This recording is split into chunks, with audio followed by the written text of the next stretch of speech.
right, here we are. Smoking my joint. It was 4:20 the other day.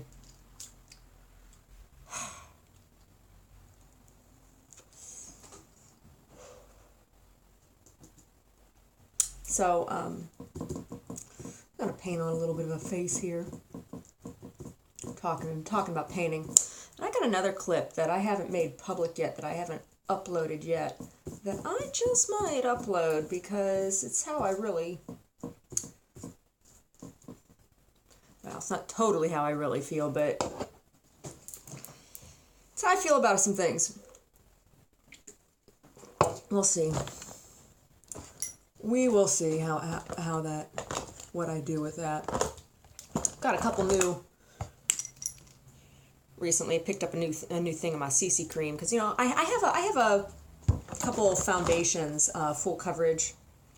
Well, this is a medium coverage, Dermablend Professional medium coverage, and it's a little bit darker than what my skin tone is right now.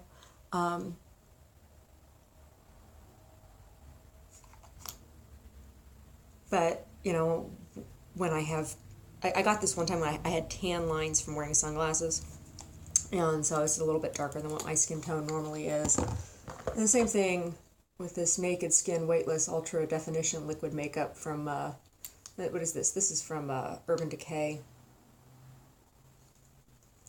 I break out when I wear this. I got this for stage use, and it's really good for that. But it does, I can't wear it. I can't wear this like daily wear. I break out when I wear this. So, you know, on a daily basis, I use this CC cream by It. It's basically a tinted moisturizer, and it says color correcting illuminating full coverage cream and anti-aging hydrating serum, SPF 50. Broad spectrum physical sunscreen. I don't know, it says full coverage, but I don't know, things that I've used, like pancake makeup that's full coverage, is so much thicker than this. This still has a translucency to it. I'll take off my rings. I don't like wearing my rings when I'm putting on my makeups. And I also, then, from Tarte is this other company I really like. So it's called Shape Tape Contour Concealer. I don't know. This is just a pretty thick concealer, and I don't go for that real cakey, lots of layers of foundation look, so I just dab this on because it smells really nice. It has it smells a little bit lemony, a little bit floral. I don't know. You got stanky circles under your eyes. That's what I use it for. This circles under my eyes. But a little bit goes a long way. I mean, look at that. I think it's just 3 little dots, and look at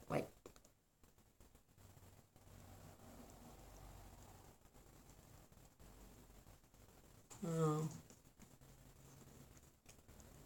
Speaking of painting, right? And I'm painting my face right now. Omar and I are gonna go to the grocery store later. He's getting his hairs cut right now. We'll see how that goes. I mean, it's not like he has a whole lot of hair to mess up, right? And he's a guy. It's pretty easy to shave it down and shear it down if you need to. But the guy who does his hair does a nice job generally. I've always liked everything. And evidently Omar likes the way he does his hair too, because he's been going to him now for a while. We go to the same salon. The salon I go to has a barbershop side, and Omar goes into the barbershop, but it's the same business. I just got mine cut recently, like a week or 2 ago. I don't know. There's some pieces that are difficult to deal with. I curled my hair today and yesterday. It's cute when it's curled. It just takes a long time. I don't like having to take a lot of time to do my hair. I like the little pump on the tube because I feel like I can use everything that's in there. I don't feel like I'm wasting anything. It's easier to get it all out, you know.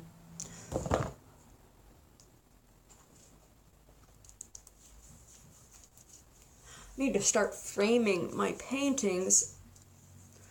Oh, my old lady forehead. Should I go have botulism toxin injected into my face to paralyze my muscles so people don't know I have expressions? I don't know. When I was doing improv work, there was this woman, Kate. She played keyboard. She'd been playing keyboard like for a few years, right?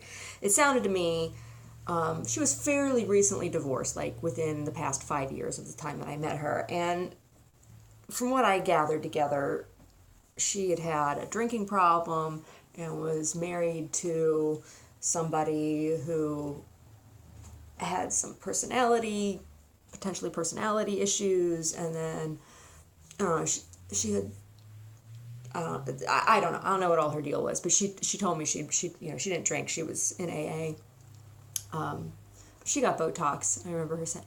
I remember like we'd been meeting and she was playing keyboard and I was singing and stuff, and we had an amicable. We got along, I guess. I don't know.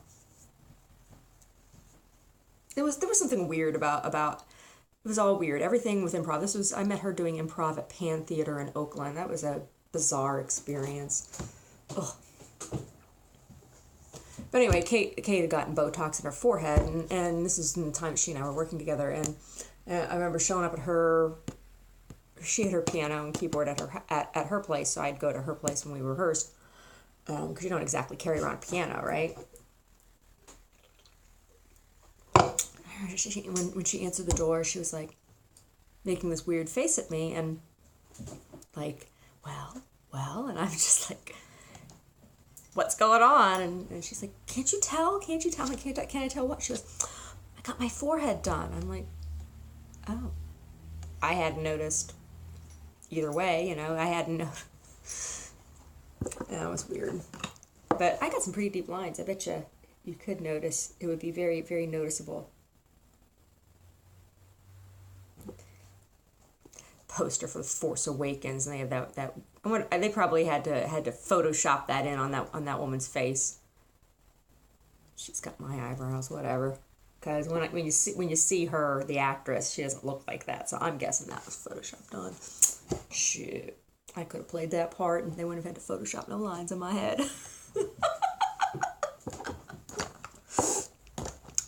Whatever.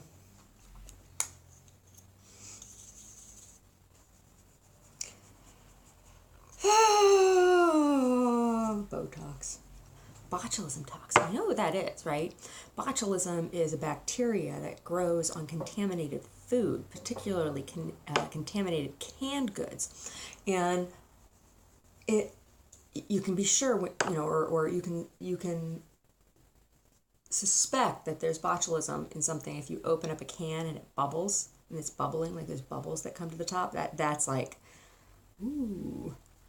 Might not necessarily have any discoloration, but if it's bubbling, or if you've canned things, put things up, and they're in clear jars, and you see them starting to bubble, that's when you ferment something. When you're fermenting sauerkraut or pickles or whatever, it's not a tight seal really that goes on there. There has to be place for gas to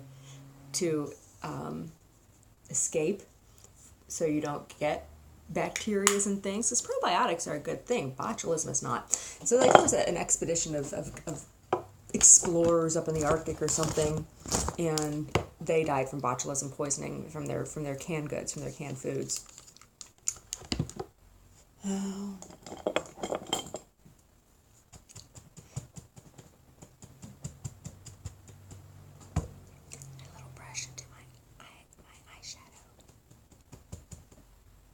Who am I going to be today? Well, I'm going to use my tartlet, my tartlet compact here. And this palette is called Tartlet in Bloom Amazonian Clay Palette.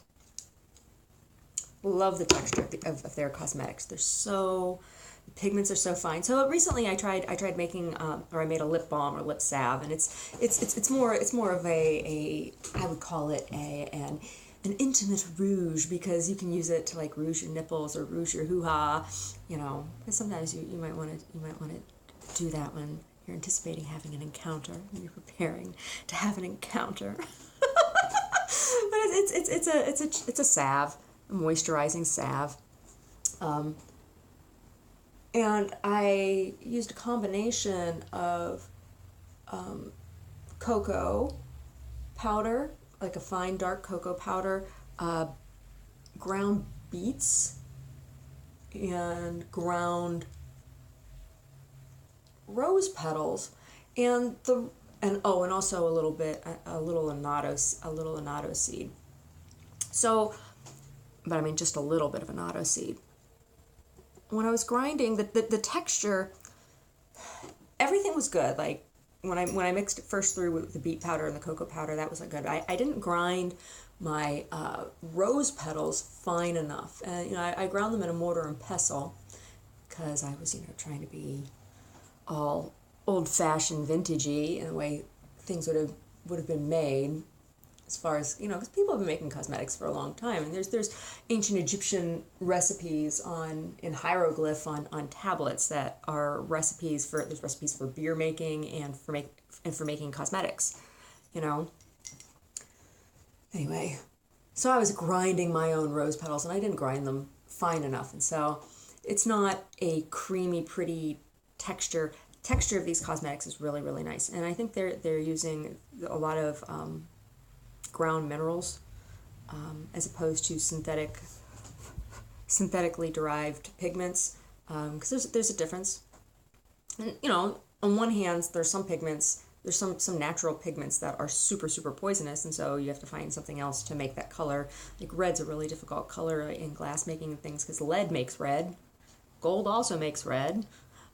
Gold's more expensive than lead. Whatever. But I like these cosmetics. I like their texture a whole lot, and I think it's funny that the company's called Tarte, because that's an old Victorian British term for prostitute. Oh, she's a tart, because prostitutes at one time were the only ones wearing makeup, or you would either be royal or a prostitute. And there was a different style of makeup that royal people wore as opposed to hookers. Hussies, women of the night, working girls. So a little bit of charmer there. I'm funny. Am I charming now? Put on that eyeshadow just to make me charming. So charming. Now what?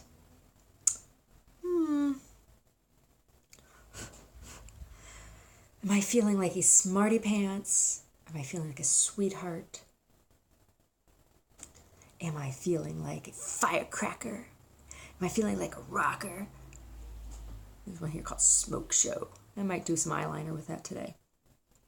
Activist, leader, rebel,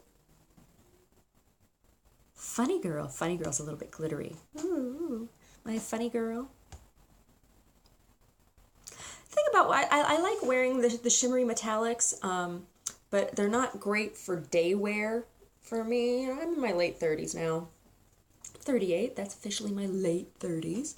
And I have some lines. And, if I'm going to be wearing a glittery or metallic shadow, it either has to be a very, very, very fine cream, or I have to just wear it later in the evening.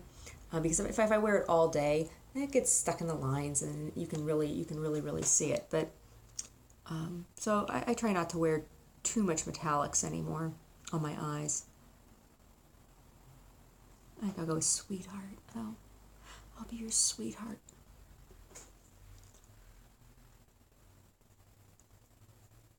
I like this brush.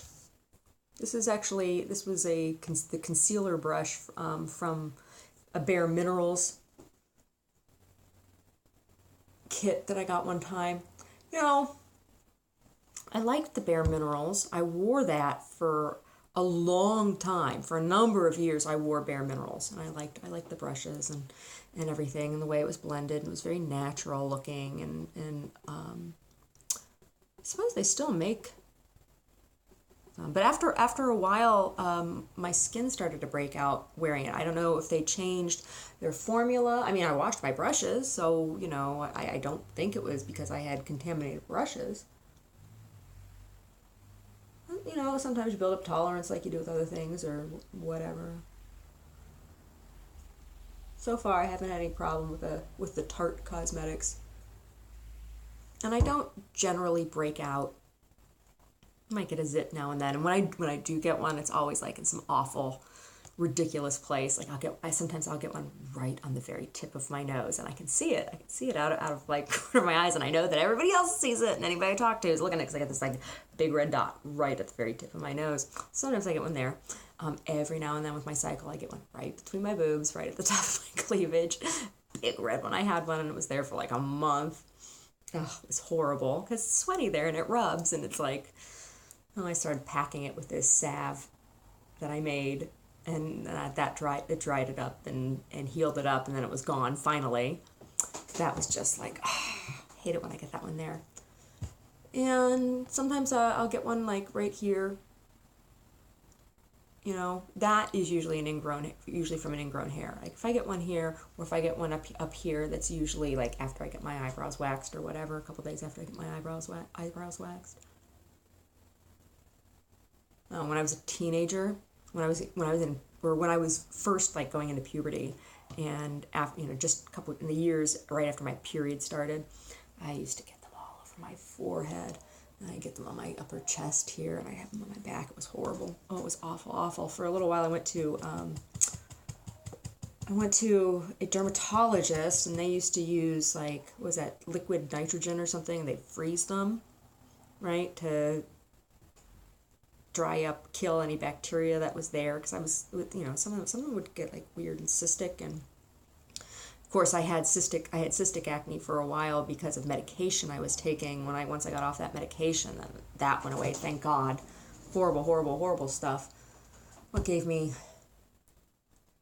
I was having trouble sleeping, and they tried giving me Ambien, and I got horrible cystic acne from that, and then they gave me, because I have insomnia frequently, and I'll go for weeks without sleeping more than an hour or two at night, and so they tried all kinds of. This is part of the reason why I like to use cannabis, because cannabis does help me at least relax enough that I can sleep longer than 2-3 hours at a time. But when they put me on the Ambien, and that I was walking in my sleep, which I don't normally do, and there was a big lawsuit against Ambien in the years after that, because a number of people like committed crimes while sleepwalking on Ambien. I'm so glad I don't take that anymore, but that gave me cystic acne, and then so did Ativan after my body rejected the Ambien. They're like, oh, you need to sleep, we're going to give you this Ativan. Oh my God, that was horrible, painful cystic acne all over my forehead and on my cheeks here. It was terrible.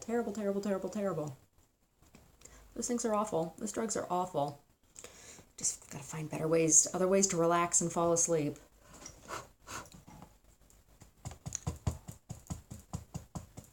This was when I first found meditation, or when I first started, like the earliest meditation part of my meditation practice. And then that also led to yoga, and the yoga was also for other things. Like the first time I took a yoga class was after having physical therapy for a number of years for back injury. It was just before Omar and I, when Omar and I were first dating, is when I was first trying yoga. And I went to class once a week. And it wasn't until we moved out to California that I really, really got into yoga, because I couldn't stand taking medications to try to help me sleep and all that kind of stuff when I was having trouble doing that. Anyway, those drugs are awful. I mean, for some people they work, and if they work for you and you can tolerate them and they improve your life, it is your body and more power to you. I'm one of those people. Like, I have a problem with anybody requiring you or forcing you to take any kind of medication or drug to put anything in your body, or telling you, or the converse of that, telling you that you can't, right? Healthcare, medication. I can't take those things. I can't take those things. Shall I wear? I think I'm going to wear, so right now I have Charmer and Sweetheart, and now I'm going to have a touch of Rebel. With a rebel yell, she cried, more, more, more. Yeah, Billy Idol. Did he even really know what the rebel yell was? Maybe it means something else in Great Britain.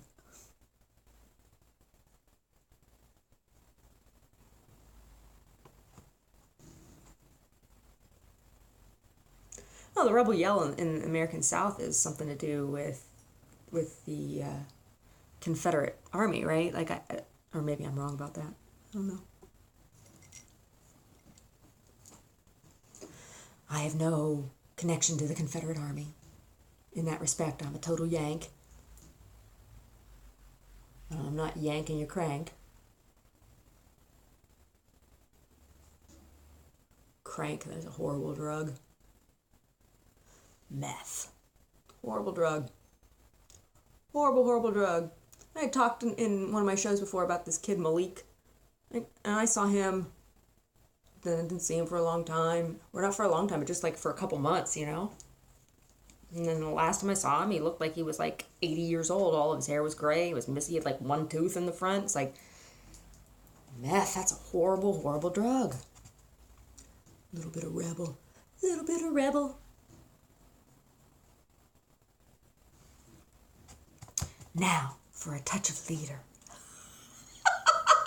Hey, these eyeshadows. These eyeshadow names crack me up. Crack me up. And I'm putting them on because Omar and I are going to go to the grocery store. We're going to go out and be seen in public together. My husband, he's a funny man. God bless him. He puts up with me. But don't be fooled. I put up with him too. That's what marriage is about. Finding somebody to put up with you. And you agree to put up with each other. We put up with each other. Because, you know, I'm not a person... I'm not anti-divorce by any stretch of the imagination. I think that is also... You know, in a legal sense, that's... In a spiritual sense, too. Because, you know, you make your own choices. I believe in... that free will, which means even the will or the right to mess up, whatever that means to you, you know, I mean, whatever marriage means. See, I believe the term marriage is a sacramental spiritual word, and that civic government has no business in making any legislation about marriage, period. Partnership and living together, the business of a house, of having a household, that is a civil matter, and that is subject to law. So I don't believe that the state should be issuing marriage certificates to anyone. The state should only be making decisions in matter of domestic partnership, because that's the business part. That's the business part of things, right? And the church has no business having any say in that. You know, that whatever business partnership consenting adults have in their household, it's not any church's business, because there should be a separation of church and state. And just as like the state has no business, you know, issuing a license for a sacrament for a church of any type to perform a ritual, a sacrament. So I you know, people get all up in arms when I get all confused when I talk about, you know, how I feel about marriage. And that's how I feel about marriage. You know, then it's a personal issue of faith and belief about whether or not you think that marriage between same-sex people can spiritually happen. that's a whole other conversation altogether. And the state has no business in that conversation at all. At all. At all. And different religions have no business butting their nose into, I mean, that's what makes us, one sect different from another is their experience and belief in the spiritual dynamics, the metaphysics of their faith and spirituality. So many Bible thumpers or people get all up in arms if you talk about metaphysics, but every spiritual practice is just a set of language about belief around metaphysics. Maybe I'm crazy.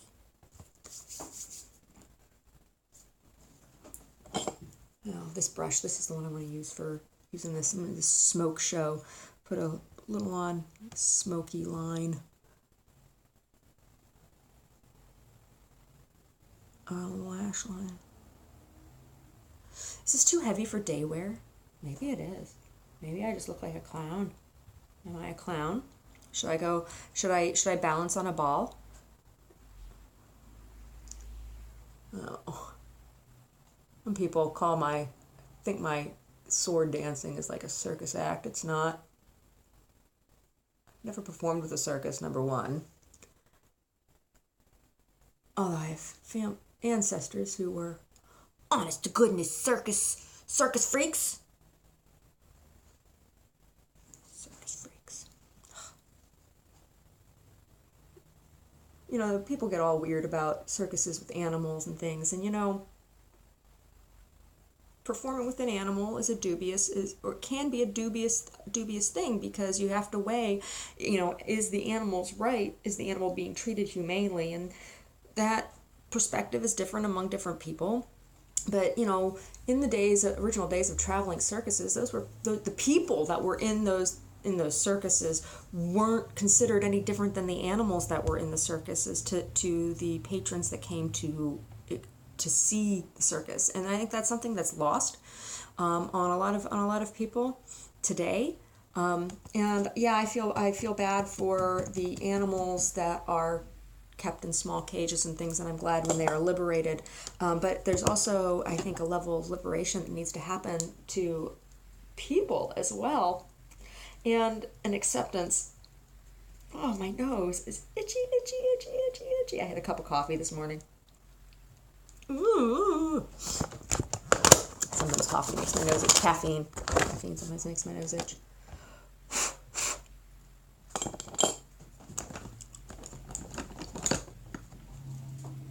So my sword dancing, is it a circus act?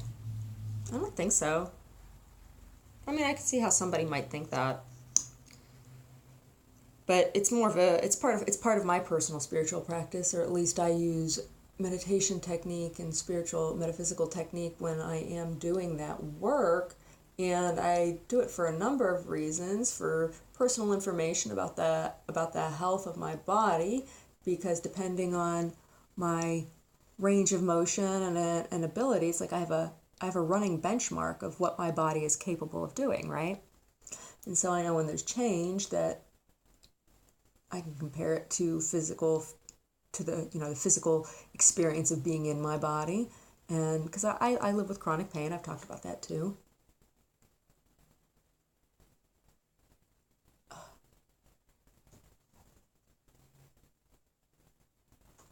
My man-eater recently got a new tube of this, because it's not good to keep your mascara for a long time. You can get eye infections.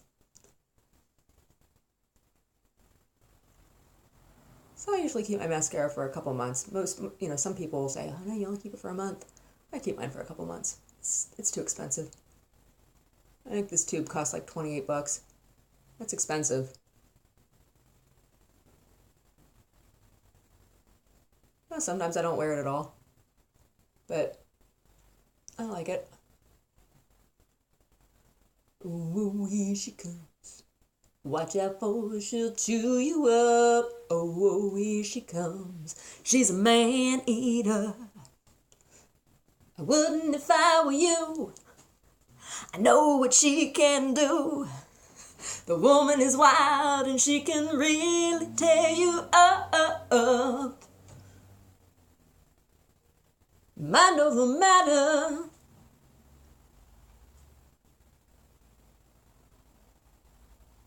And she's dancing with you, but her eyes are on the door. Oh.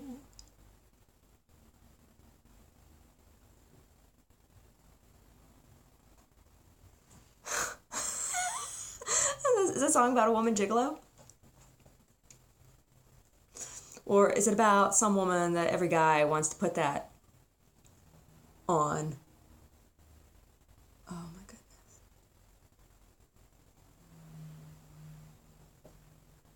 I don't know, maybe it's the under eye thing that's making my nose itch, because I've only worn it. I bought it a couple weeks ago, but I've only worn it a couple times. And it is thicker than, I don't know. I never know. I react to things, and I never know for sure, or don't always know for sure what it is. And I figure things out by process of elimination. Like, I'll go for a couple days and not wear that under eye concealer, and see if my nose doesn't itch. I mean, it's so hard.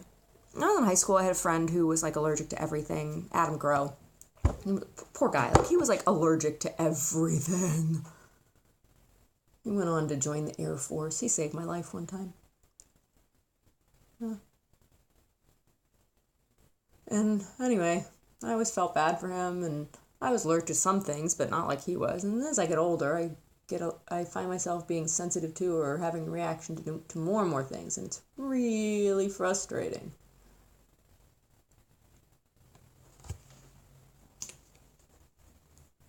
I don't know if I talked about a whole bunch of things and not finished my thoughts on them.